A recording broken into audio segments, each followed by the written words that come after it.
بسم اللہ الرحمن الرحیم۔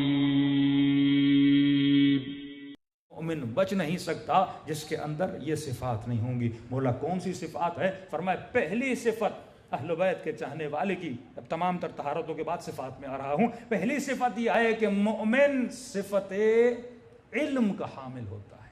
اگر اس کے اندر علم کی صفت نہیں ہے یہ کبھی بھی راہ ولایت میں چل نہیں سکتا۔ کیا مطلب؟ فرمایا کم از کم ہر مومن کے لیے، اب اگر مولانا ہے اور طالب علم ہے تو اس کی بحث الگ ہے، لیکن عام مومن کے لیے استاد اخلاق فرماتے ہیں کم از کم ڈیلی بیسس پہ 20 پیجز انسان کو پڑھنے چاہیے۔ اوپر واجب کر لے کہ مجھے 20 صفحے یا 40 صفحے علم اہل بیت کے کیا کرنے ہیں؟ حاصل کرنے ہیں۔ وہ تفسیر قرآن کے پڑھے، وہ درس اخلاق کے پڑھے، وہ تاریخ اسلام کے پڑھے، کم از کم 20 صفحے پڑھے، تاکہ ڈیلی بیسس پہ تمہارا علم کیا ہوتا رہے؟ بڑھتا رہے، کیونکہ یہ علم ہے جو تمہیں جہالتوں سے بچاتا ہے، علم ہے جو تجھے خطرات سے بچاتا ہے۔ مولا سے پوچھا مولا انسان کا سب سے بڑا دشمن کون ہے؟ مولا نے یہ نہیں کہا شیطان ہے، یہ بھی نہیں کہا کوئی یزید و شمر ہے، فرمایا تیرا سب سے بڑا دشمن تیری اپنی جہالت ہے۔ جب تک تو جہالت کو ختم نہیں کرے گا تب تک تو دشمن سے بچ نہیں سکتا۔ یہ جہالت ہے جو تمہاری ایون موت کا سبب بنتی ہے۔ اگر تمہارے وجود میں علم آ گیا تو ایک تو اپنے بچوں کو عادت دلائیے کم از کم ڈیلی بیسس پہ 20 صفحے یہ کیا حاصل کریں؟ علم حاصل کریں۔ دوسری صفت ایک مومن کی صفت حلم ہے۔ مومن حلیم ہوتا ہے، یہ مجلسوں والا حلیم نہیں ہے، اب ماشاءاللہ بہت کھاتے ہیں۔ صفت حلم اس کے اندر ہوتی ہے، صفت حلم تمہارے اندر ہونی چاہیے۔ حلم کا مطلب کیا ہے؟ فرمایا یہ اپنے ایموشنز پہ کنٹرول کرتا ہے، اپنے جذبات پہ کنٹرول نہ کرے۔ ایک تو ہے اعضاء پہ کنٹرول کرنا، ایک ہے جذبات پہ کنٹرول کرنا۔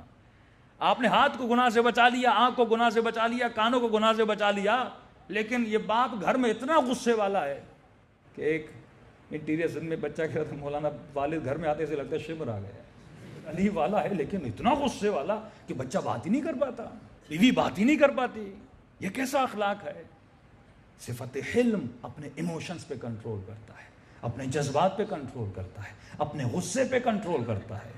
یہ دیکھ کہ تیرے جذبات تیرے اوپر کا حاوی ہیں یا تو جذبات کے اوپر حاوی ہے، فوراً تیرا ہاتھ اٹھ جاتا ہے بچے پر یا بیوی پر۔ اس خاتون کو سوچنا چاہیے میں غصے میں آتی ہوں شوہر کے ساتھ کیا بولتی ہوں، کیونکہ تمہارے جذبات پہ اگر کنٹرول ہی تو علی والا نہیں ہو سکتا۔ تمام تر طاقت کے ہوتے ہوئے دشمن کے سینے پر سوار ہیں اور اتنی بے حرمتی کے مولا کے چہرے پہ لعاب دہن پھینک لیا، اور علی 40 قدم چل کے بتاتے ہیں کہ علی وہ ہے جو اپنے جذبات پہ کنٹرول کرتا ہے۔ اہل بیت وہ ہیں جو اپنے جذبات پہ کنٹرول کرتے ہیں۔ 2 ٹکے کا کافر وہ مولا کو غصہ دلائے، تو نہیں ہے کہ ایک چھوٹا سا بندہ آپ کو غصہ دلائے، روڈ پہ چل رہے ہیں بندے نے گالی دے دی آپ غصے میں آ گئی۔ جھگڑے کیوں ہوتے ہیں؟ اموات کیوں ہوتی ہیں؟ ذرے سے غصے پہ انسان کسی کو قتل کر دیتا ہے، چھوٹے سے غصے پہ لڑائیاں ہوتی ہیں، بھائی بھائی پہ دست وغیرہ ہو جاتے ہیں۔ ایک تو حب آزاد، دوسرا ایک تو یعنی ذات کی محبت بھی ہے پلس میں کنٹرول بھی نہیں ہے۔ ایک زمین کے ٹکڑے پہ لڑ پڑتے ہیں، عجیب عجیب واقعات کے بھتیجے نے چچا کو مار دیا، پھوپھیوں کو مار دیا، بیٹے نے باپ کو مار دیا، حب ذات بھی ہے پلس میں کنٹرول بھی نہیں ہے، یعنی دونوں بری صفات ہیں۔ ذات کی محبت نہیں نکل رہی، دوسرا میرے اندر اپنے ایموشنز پر کنٹرول بھی نہیں ہے، غصے پر کنٹرول نہیں ہے، فوراً میں جذبات میں آ جاتا ہوں، اس میں لڑائیاں ہو جاتی ہیں۔ تو فرمایا مومن کیا ہوتا ہے؟ حلیم ہوتا ہے۔ میں نے کئی سال پہلے آپ کو بتایا تھا کہ ایک آیت اللہ امام خمینی صاحب کے کلاس فیلو، بیوی ان کے ساتھ بڑی بہترامی کرتی تھی، بھائی غصے میں آتا تھا کہ بھائی میری بیوی ایسی ہو تو میں طلاق دے دوں، آپ کو غیرت نہیں آتی، غصہ نہیں آتا، ہم گھر میں آتے ہیں آپ کی بے عزتی کرتی ہے۔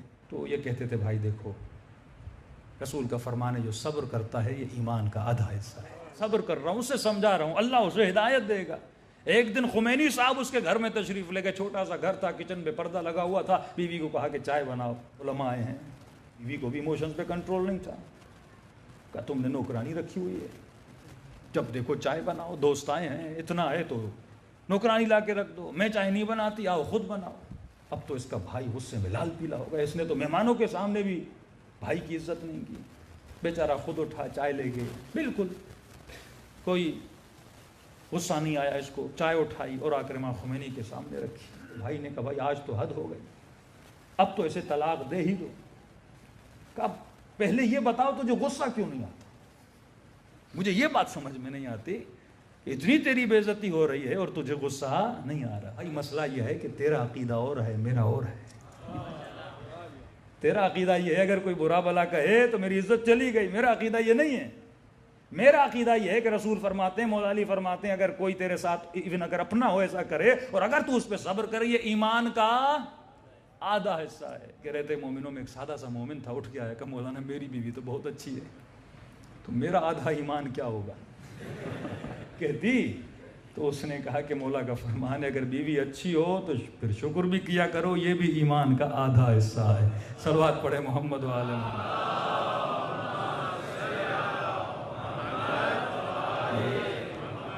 عجل فرجہم، تو صفت حلم اگر کسی کے اندر نہیں ہے، فوراً غصے میں آ جائے، اپنے جذبات پہ کنٹرول نہ کر پائے، اس کا مطلب یہ بھی اہل بیت کے راستے پہ چلنے کی صلاحیت نہیں رکھتے تمام. تیسری صفت صفت رشد.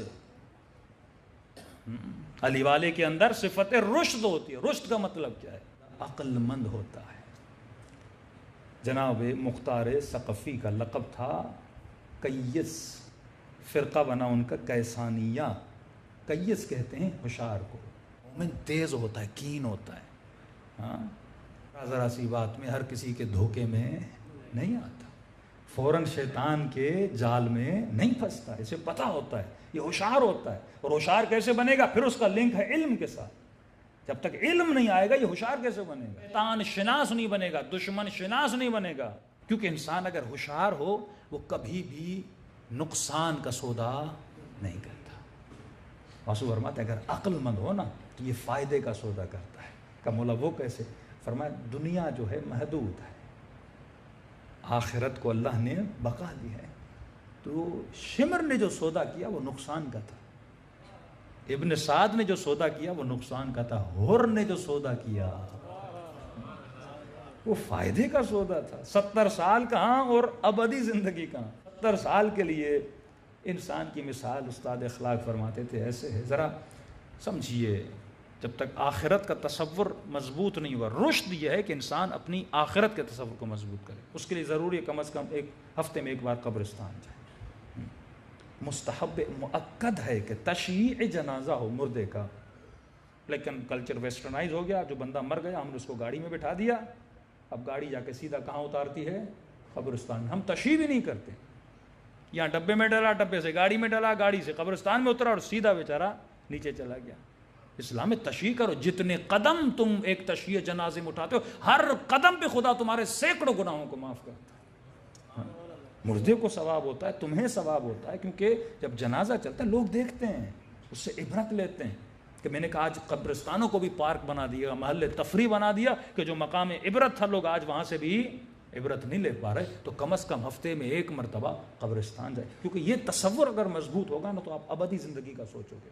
لیکن صبح سے شام تک اگر دنیا میں انوالو رہو گے کبھی بھی آخرت کا تصور مضبوط نہیں ہو سکتا. صلوات پڑھے محمد و آل محمد.